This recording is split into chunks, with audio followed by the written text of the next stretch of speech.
Muffled fabric shifts in the dark, the whisper of camouflage sleeves brushing together. Somewhere in the barracks half-light, a low voice begins to hum. Heartbreak Hotel. The notes are soft, hesitant, cut short as the distant wail of a base alarm slices through the night. Then, beneath it, the heavy, rhythmic thud of a rail car passing in the dark, its steel heartbeat fading into the horizon. He seemed like any other green recruit, just a boy from the hills outside Memphis, swallowed whole by the sameness of the uniform. But when he sang, even barely above a whisper, the others noticed, and they mocked. The kind of mocking that sticks under the skin, that makes you quieter, smaller. The barracks smelled of machine oil and damp wool. Fluorescent tubes flickered overhead, buzzing faintly like nervous teeth. He kept his head down, voice locked away. Until one night, past midnight, headlights carved across the far fence line.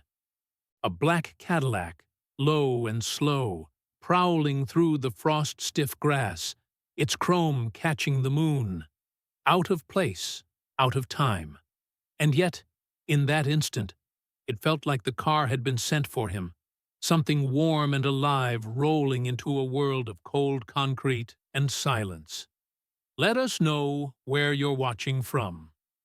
And we hope you enjoy the story.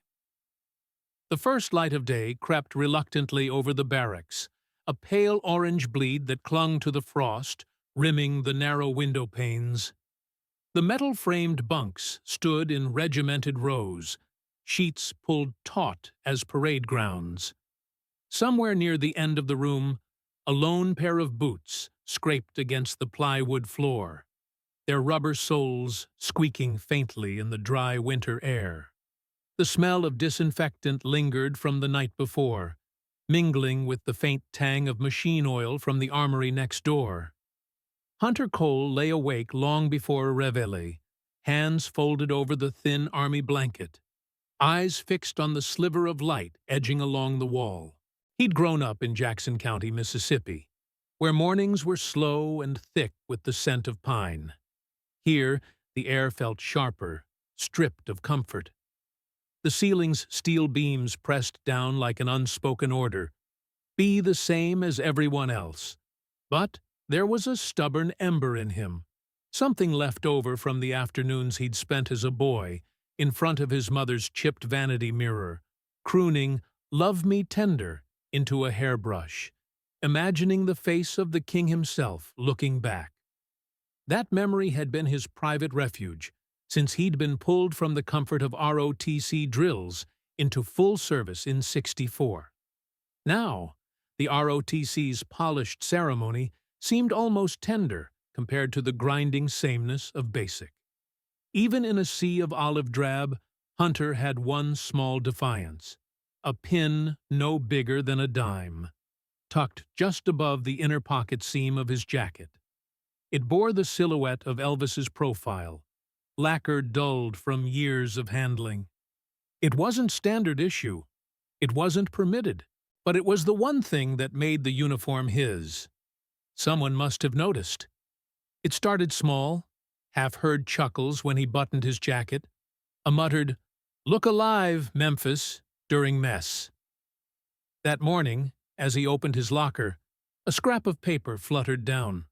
The handwriting was jagged, impatient. The king is dead. No name, no smiley face, just those 4 words, like a flat note cutting through the air. He crumpled the paper, shoved it deep in his pocket, but the words lodged in his chest.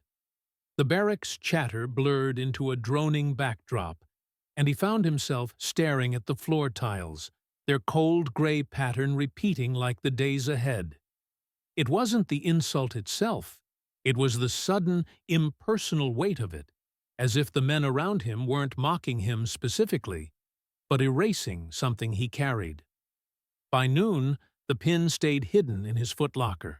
That evening, while he sat hunched over a letter home he couldn't quite finish, the door creaked open, and Sergeant Latham's frame filled the entrance. Latham had the sort of voice that could steady a man's hand in a firefight. Low, calm, with a resonance that made orders sound almost like music. "Got something for you," he said, stepping in without ceremony. He held out a plain envelope, no return address, just Hunter's name written in careful block letters. Inside was a letter from a station Hunter knew well, WJXM Radio, home of the Elvis Hour. The paper carried a faint trace of cigarette smoke and coffee, the scent of every backroom DJ booth in the South. They were inviting him to send in a tape. Any song of your choosing, as long as it's pure and from the heart, for a special segment. The words were friendly but impersonal, yet he could feel the hook in them, pulling at a part of him he thought he'd locked away.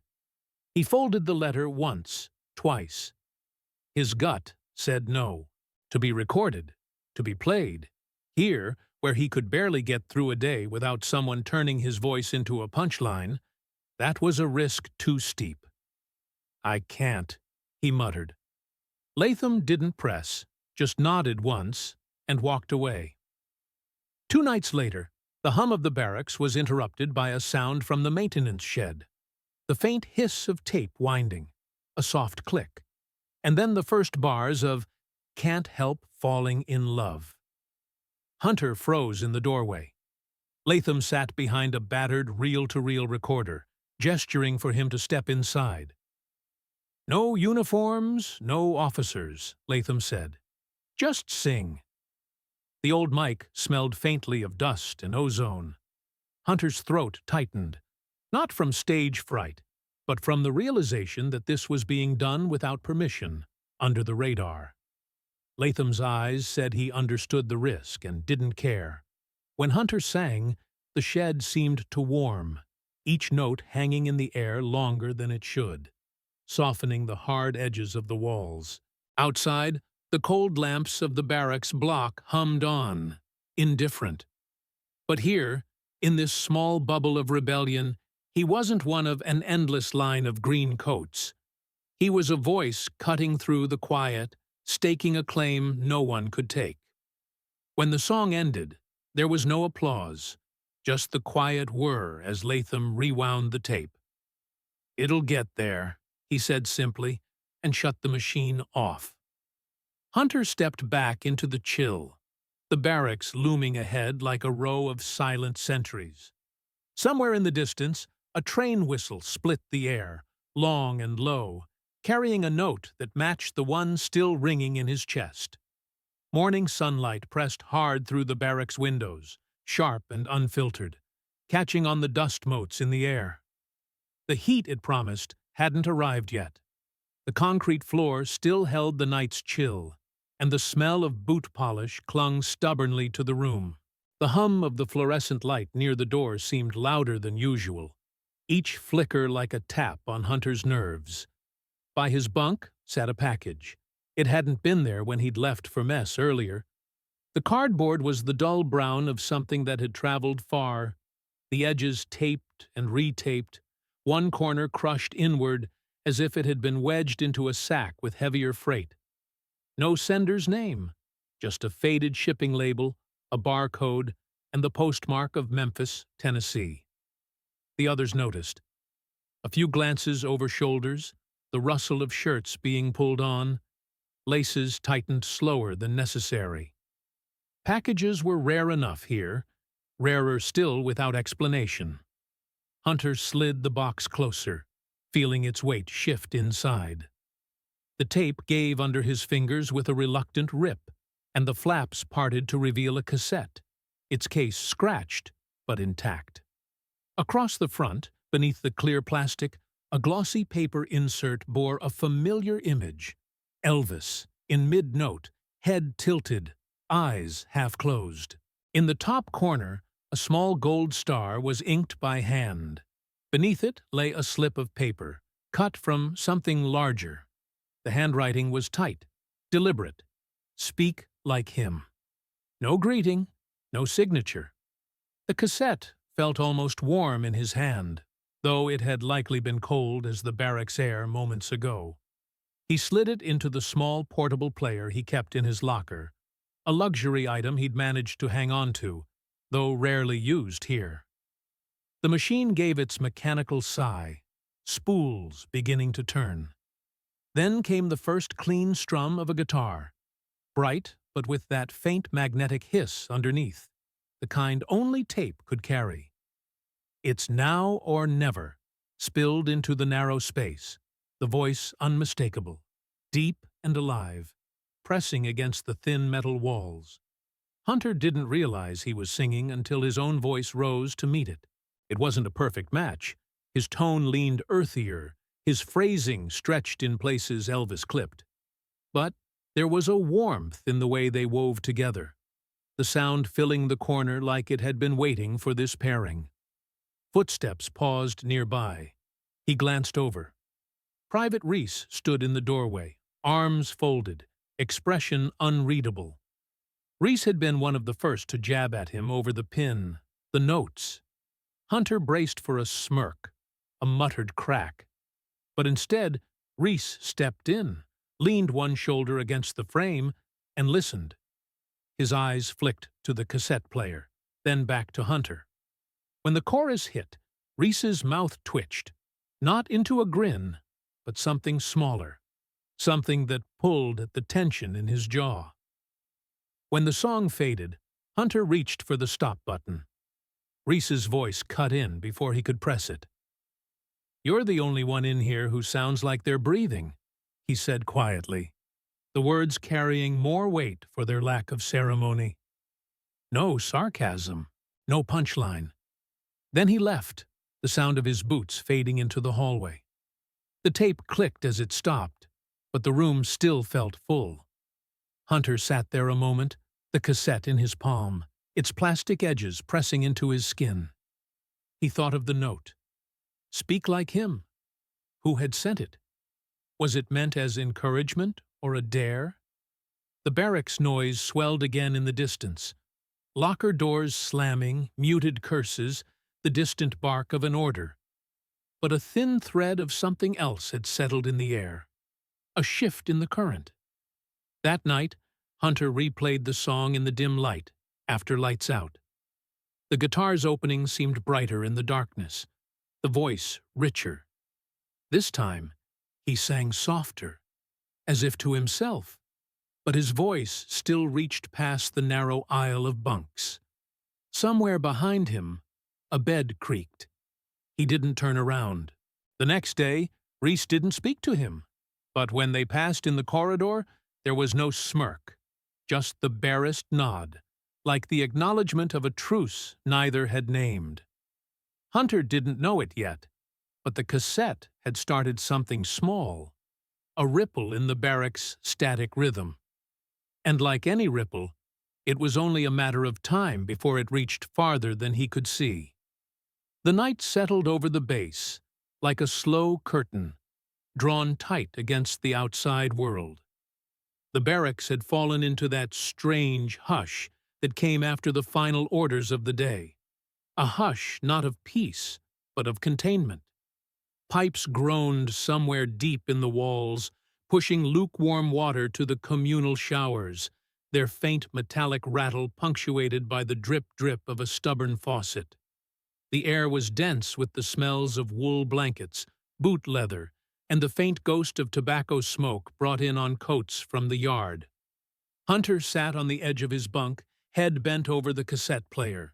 He hadn't turned it on. The risk was too high after lights out. Instead, he let the remembered notes of "It's Now or Never" move through his mind, quietly matching them with his own voice. His breath slowed to the rhythm he imagined, his fingers tapping the tempo on his knee. Without realizing it, his humming slipped into words, barely above a whisper at first, then fuller as the room's stillness wrapped around him. The showers hissed and steamed in the background, masking the rise of his tone. He drifted into "Love Me Tender," the same song he'd sung in that chipped mirror years ago. The melody hung low and steady, unforced, as if he were singing to no one and everyone at once. The barracks door clicked open. A narrow beam of light spilled in, and with it the silhouette of Lieutenant Avery. She was younger than most expected for her rank. Sharp eyes, a stride that gave nothing away, voice usually measured to the ounce. She paused in the doorway, listening. Hunter froze mid-line, his pulse jumping. He braced for the clipped reprimand, the order to shut it down. Instead, her voice came quiet, without an edge. "Go on." It wasn't encouragement so much as permission, and in the strange space between the two, Hunter found himself breathing again. He picked up where he'd left off. His voice carried differently now, not louder, but steadier, resonating against the thin metal lockers. The sound spread through the dim room, pulling shadows toward him. Somewhere in the bunks, a low whistle answered the melody.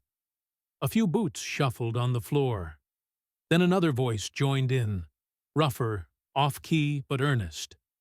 One by one, the men nearest to wakefulness leaned in from their bunks.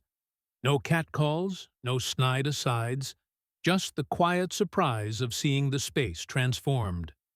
The barracks, so often a cage of routine, felt suddenly less rigid. The lines between rows of beds softened by shared sound.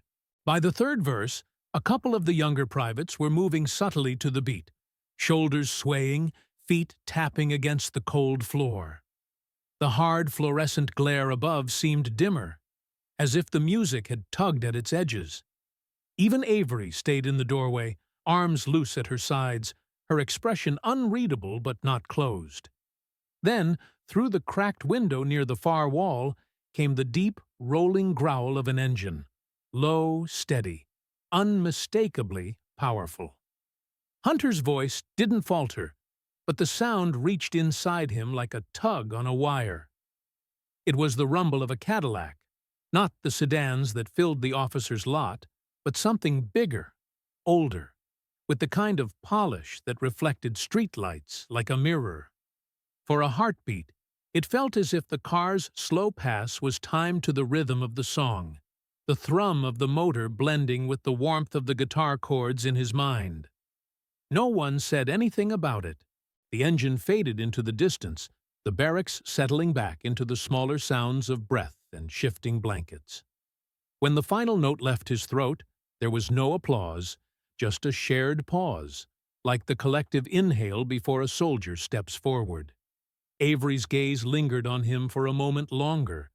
Then she stepped back into the hall. The door closed with a soft click.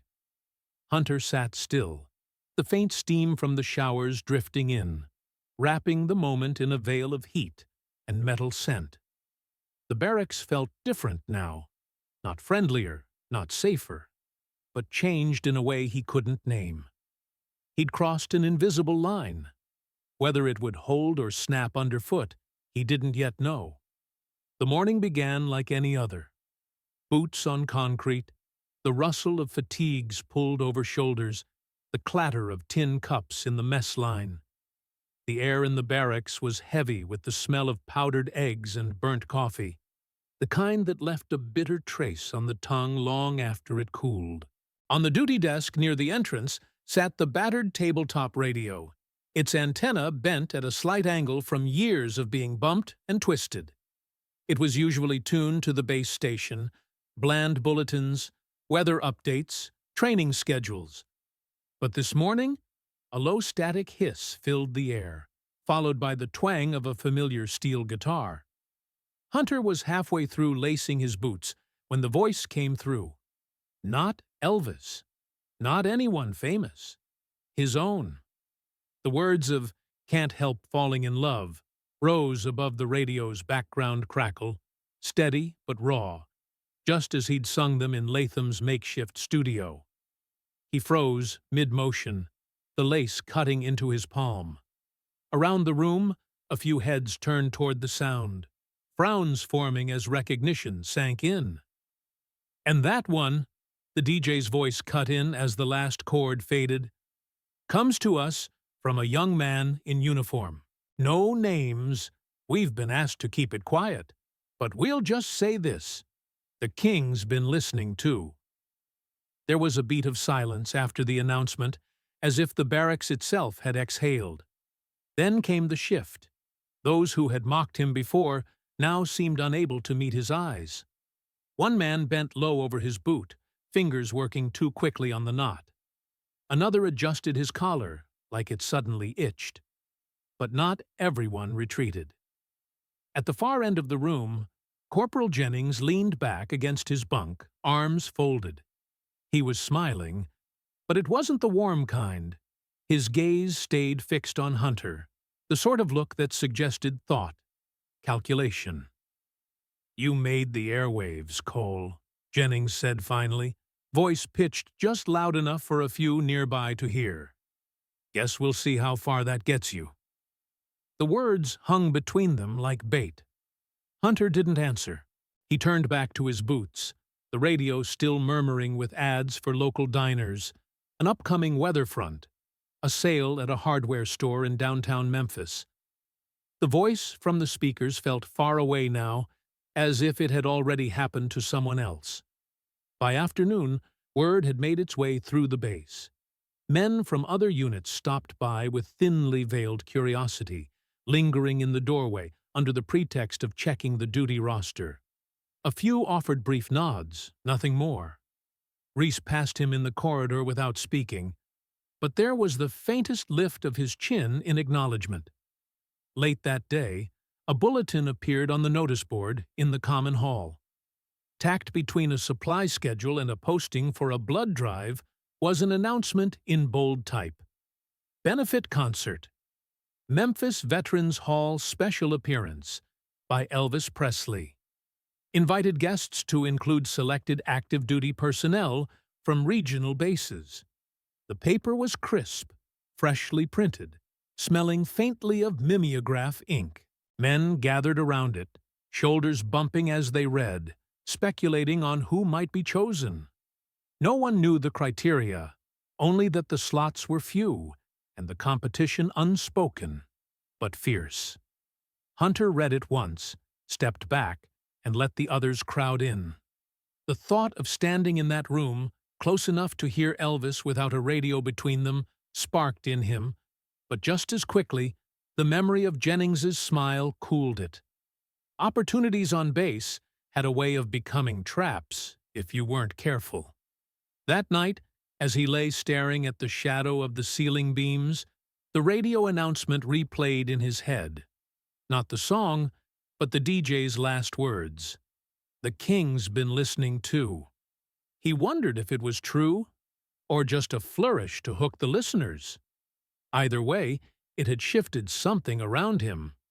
Not all shifts were safe. The offer came in the lull between drills, when sweat still clung to the collar and the air in the locker room was thick with the tang of brass polish. Corporal Jennings sidled up to Hunter, his tone conversational, but with the practiced softness of a man hiding a hook in the bait. "Word is the selection for that Memphis thing's coming down to the wire," he said, leaning against the row of lockers. "Polk's making the call. He's a hard one to read, unless you give him a reason to notice you." Hunter didn't answer right away. The metal bench was cool beneath him, his boot half-laced.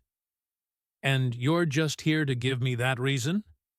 Jennings smiled without warmth. "Polk likes a show. I could get you in front of him, just you, a guitar, and the right tune. He hears it. Maybe you're shaking hands with Presley next week. What do you say?" There was something in the man's eyes that didn't match the generosity of the offer. Still, the thought of an actual path, however crooked, was hard to ignore. Hunter nodded once. "Fine." The audience was waiting that same evening. Jennings led him to an unused meeting room off the mess hall, the smell of stale coffee clinging to the air. The blinds were drawn, a single lamp pooling yellow light on a long table. A few men sat scattered around it, 2 sergeants from another unit, a lieutenant he didn't recognize. No Polk. Hunter stopped in the doorway, the truth settling in fast. This wasn't an audition. This was a setup. The expressions ranged from amused to expectant, as though they'd been promised a novelty act to break up the monotony. Jennings handed him a guitar, slightly out of tune, the strings stiff. "Go on," he said, a trace of challenge in his voice. Hunter thought of walking out, but the weight of their stares pinned him in place. He adjusted the tuning as best he could, fingers moving on instinct. He started low, the first lines steady despite the heat crawling up the back of his neck. The sound filled the cramped room, richer than he'd expected. One of the sergeants snorted softly. Another leaned back in his chair, arms crossed. The lamp buzzed overhead, its hum almost louder than the chords. Then the door opened, and the room shifted. Major Grant stepped in, a presence that made men straighten without thinking. His uniform was immaculate, his hair silver at the temples. He'd been on the beaches of Normandy long before most of the room had been born. The air tightened as he scanned the faces, then the guitar in Hunter's hands. "Something worth hearing?" Grant asked. Jennings began to speak, but Grant lifted a hand, silencing him. "Play." This time Hunter didn't hold back. He leaned into the song, letting the edges of his voice roughen where they wanted to, drawing the melody out like he had all the time in the world. The room stilled, the earlier smirks wiped clean. When the last chord faded, the only sound was the faint ticking of the wall clock. Grant stepped forward. "Cole, is it? You'll have my recommendation on Polk's desk by morning." The words landed like a stone in a still pond. Shock first, then the slow spread of their meaning. Jennings's jaw tightened, but he said nothing. Later, back in the barracks, Latham handed Hunter a thin clipping from an out-of-state paper. The edges were frayed, the print faint. A short column near the bottom told of a child's surgery paid for anonymously, months earlier. The family of a serviceman saved from ruin. The details were bare, but Latham's voice filled the gaps. "Word is, Presley covered it. Didn't want credit." Hunter stared at the print until the letters blurred. Whatever the truth, it threaded the man in his posters to something real, something that felt closer than the radio ever had. The day had started with a trap. It ended with a door Hunter hadn't known existed. The envelope arrived on a damp Tuesday, slid under the barracks door with the morning mail. It was heavier than the usual thin, Army-issued correspondence, its cream paper catching the light like polished bone. Across the front, his name was written in precise black ink, the strokes deliberate, as if whoever had penned them had paused between each letter. In the corner sat the embossed seal of the Army's Public Information Office. He didn't open it right away. The barracks were loud with men trading letters and clippings from home, the air sharp with the smell of wet wool from coats hung to dry. He carried it to his bunk, sitting with it in his lap until the noise ebbed. The flap came open with a soft tear, releasing a faint, unexpected scent. Sweet tobacco, not the acrid kind common in the bunks. Inside lay a single sheet, thick stock that held the warmth of the room in its fibers. The header bore the crest again, but below it the words belonged to someone else entirely. An invitation to the Memphis Veterans Hall, a seat reserved in his name for a benefit performance. At the bottom, in looping blue ink, was a signature so familiar it seemed almost a forgery. Elvis Presley. Below, a line in smaller script. "I'd like to shake the hand of the soldier with the voice that took me back." His first reaction wasn't joy, but caution. The letter felt like a live wire, something that could illuminate or burn, depending on who saw it. He folded it once, twice, and slid it into the inside pocket of his field jacket. The thought of showing it to anyone brought a knot to his stomach.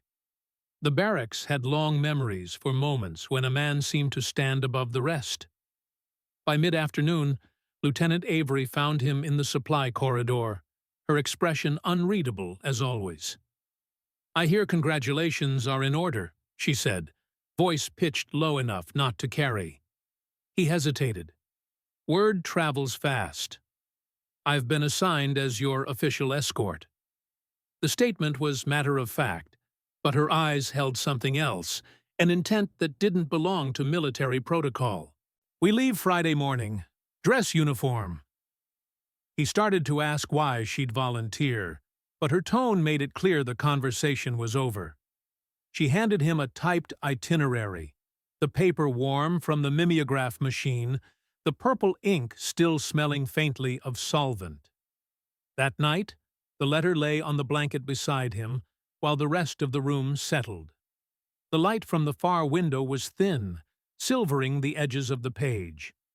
He traced the signature with one finger, the loops of the P and Y pressed slightly deeper into the paper, proof that it was no printed flourish. The faint trace of cigar smoke clung stubbornly to it. He remembered hearing somewhere that Presley kept a humidor for guests, though he rarely smoked himself. He tried to imagine the scene: the Veterans Hall in Memphis, polished floors, the air charged with the quiet reverence of men who'd worn the uniform. And Presley, not as a distant figure on a record sleeve, but close enough to hear his shoes on the stage. The image was intoxicating and dangerous. He thought about Jennings's narrowed eyes after Major Grant's recommendation, about the way whispers could turn into sharpened edges in a place where pride was rationed like sugar. A trip like this could be ammunition in the wrong hands. Still, under the weight of the blanket, the idea began to take root. The notion that someone like Presley could have heard his voice and cared enough to write was a counterweight against months of cold looks and muttered jabs. Near midnight, he slid the letter back into its envelope, tucking it deep into his duffel. The paper was cool against his fingertips, but the thought of it was warm enough to keep him awake long after the barracks fell silent. The rain had stopped just before dawn, leaving the base road slick and dark as oil. By the time Hunter and Lieutenant Avery climbed into the Jeep, the sky had shifted to a washed-out blue, the kind that promised a cold day no matter how bright it looked. The canvas top flapped with each gust of wind, its seams humming like a loose snare drum. Hunter sat in the passenger seat, his dress uniform jacket folded carefully over his knees to keep it free of dust. The letter with Presley's signature was tucked into the inner breast pocket, its weight impossible to ignore. He kept one hand there without thinking, as though to reassure himself it was still real. At the gate, a pair of MPs waved them through. One of the guards gave Hunter a small nod, barely a movement, but the other, a private from his own unit, kept his eyes fixed on the clipboard in his hands. The message was clear. Some men respected a change in fortune. Others pretended not to see it. The Jeep's tires hissed on the wet asphalt as they took the narrow road toward the highway. Avery drove without small talk, her gaze locked on the ribbon of pavement ahead. The radio on the dash was silent. The only sounds the engine's steady growl and the occasional rattle from the loose glove compartment latch. A few miles out, a horn sounded behind them, a short, confident blast. Avery checked the side mirror. A faded green Chevy Impala closed the distance, its chrome catching the morning light in sudden flashes. The driver, a man in civilian clothes with close-cropped hair, gone silver at the edges, lifted a hand in greeting as he drew alongside. When they pulled onto the shoulder, the air smelled faintly of damp earth and gasoline. "Name's Willard," the man said as he stepped out, his voice carrying the gravel of long years and longer roads. "Did a tour in Nam before most of the boys here ever put on a uniform. Heard you on the radio, soldier. Jeep's not gonna make it clean to Memphis in this weather. Not with that front end leaning the way it is. Climb in. I'll get you there. Avery studied him for a moment, her posture still, eyes sharp. Then she nodded. We'll take you up on that. The Chevy's interior smelled faintly of tobacco and old leather. The bench seat had a slight dip on the driver's side, the kind molded over years by the same body. The heater wheezed to life, filling the cabin with a dry metallic warmth. The miles slid by under the rhythmic thump of the wipers. Willard drove with the ease of someone who'd logged more hours behind a wheel than most spent in a bunk. Every so often, he'd glance at Hunter in the rear view. You've got a tone, kid. Not trained, not polished, but true. Keep it. Hunter didn't know what to say to that. Compliments still felt foreign in his mouth. Somewhere past the county line, they saw it. A black Cadillac parked just off the shoulder, hood up, chrome fenders catching stray beams of sunlight from between low clouds. The car had the kind of presence that made you slow down, whether you meant to or not. Long, low, and deliberate, as if it had no need to hurry for anyone. Avery's hands tightened on her knees, her gaze locked on it as they passed. She didn't speak, but something in her face shifted, an old recognition, or maybe a calculation she kept to herself. Hunter leaned slightly to watch the Cadillac recede in the side mirror until it became just another dark shape against the bare trees. Whatever it was doing there, whoever it belonged to, neither of them asked aloud. The road ahead curved, and the car vanished from sight. The rest of the drive was quiet, the kind of quiet that wasn't uncomfortable but held too much between its pauses. Memphis lay ahead, and with it a stage Hunter had only ever imagined from the wrong side of a radio speaker. Avery's eyes stayed on the horizon, her expression unreadable. Hunter rested his hand against the envelope in his pocket, feeling each bump of the road through the paper. The city was still miles away, but its pull was already in his chest. The Veterans Hall sat low and square against the Memphis skyline, its brickwork darkened with decades of rain and tobacco smoke. Hunter had imagined a vast arena with spotlights sweeping the crowd. Instead, the entrance was marked by a modest awning, its canvas edges curling slightly with age. A handful of people stood near the doors, chatting in the chill evening air, their breath visible in quick bursts. Inside, the scent of floor wax and old wood replaced the city's damp street smell. Rows of folding chairs fanned out from a small, low stage at the far end of the room. Above it, a single bank of lights cast a warm, amber glow. The ceiling was low enough that you could almost imagine reaching up to touch it. This wasn't spectacle. It was something closer, tighter. Elvis was there before the show even began, standing just inside the entryway in a plain black jacket and open-collared shirt. No rhinestones, no flash, just the presence that seemed to fill the space around him. He shook hands as each guest entered, looking them in the eye, speaking quietly, as if each was the only person in the room. When Hunter stepped forward, the man's grip was firm, his smile quick but genuine. "You're Cole," he said, no trace of question in it. "Heard you in the broadcast. You've got that spark, same kind I had before I knew what to do with it." Hunter felt a strange steadiness replace the nervousness in his chest. "It's an honor, sir." Elvis leaned in slightly. "Sing with me tonight." The words landed like a stone in still water, ripples, then the realization of what he'd just agreed to. In the quiet before the performance, Avery found him near the back of the hall. Her voice was low but certain. "There's something you should know. In '58, when he was in uniform, my father was hurt in an accident. The Army covered some of it, but not all. Someone paid the rest, quietly. We didn't know who, until years later." She paused, her gaze fixed on the stage, It was him. He asked us not to tell anyone. The hum of the crowd filled the silence between them. When the lights dimmed, Elvis walked onto the stage without fanfare, his steps measured, head slightly bowed in greeting. The applause was warm but brief, replaced quickly by the expectant hush of men and women who understood the weight of shared service. He opened with a slow, familiar number, his voice unadorned by the tricks of the studio. It was rich and lived in, the kind of sound that seemed to carry the dust of long roads and late nights.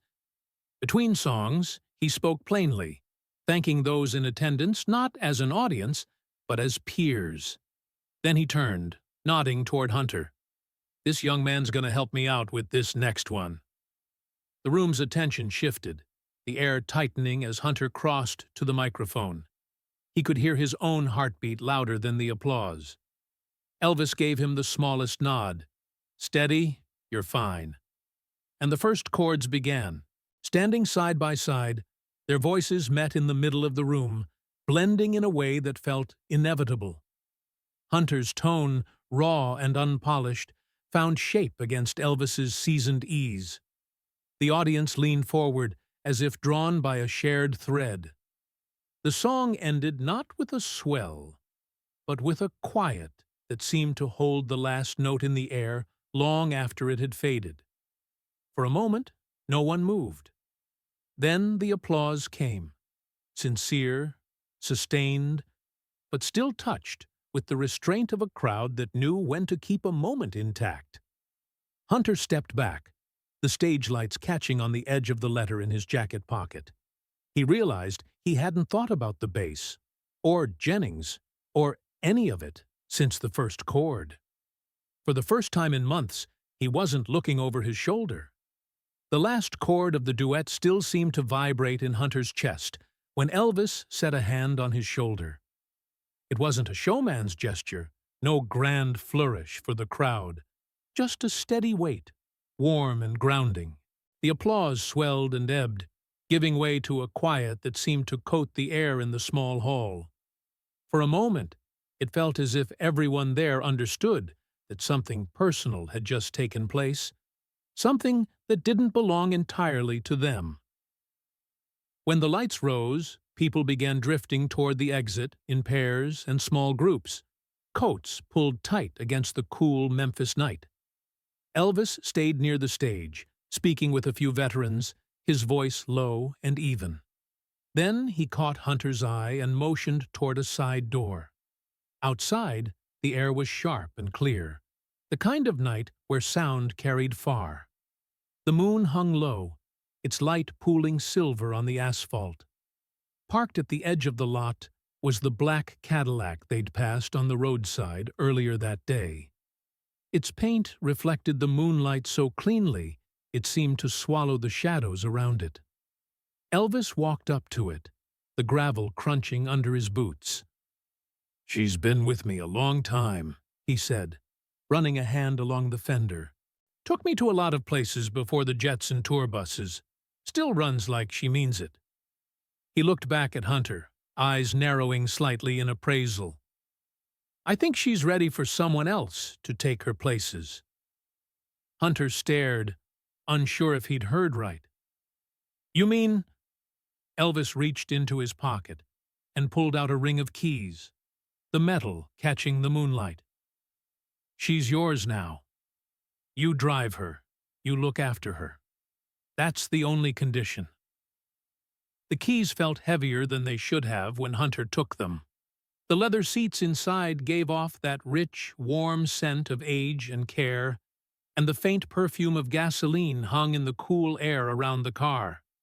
They shook hands again, firm, brief, and Elvis stepped back toward the hall, leaving Hunter by the Cadillac. The engine turned over with a deep, smooth rumble, the kind that seemed to vibrate in the bones rather than just the ears. Hours later, the base gates loomed ahead, lit by the harsh glare of the guardhouse lamps. A figure stepped out from the shadows. Private Reese, the same man who had once tossed a barbed comment about breathing life into the barracks. His eyes lingered on the car, then on Hunter. "Hell of a ride," Reese said quietly. After a pause, he added, "Let me take her around the block?" Hunter looked at him for a long second.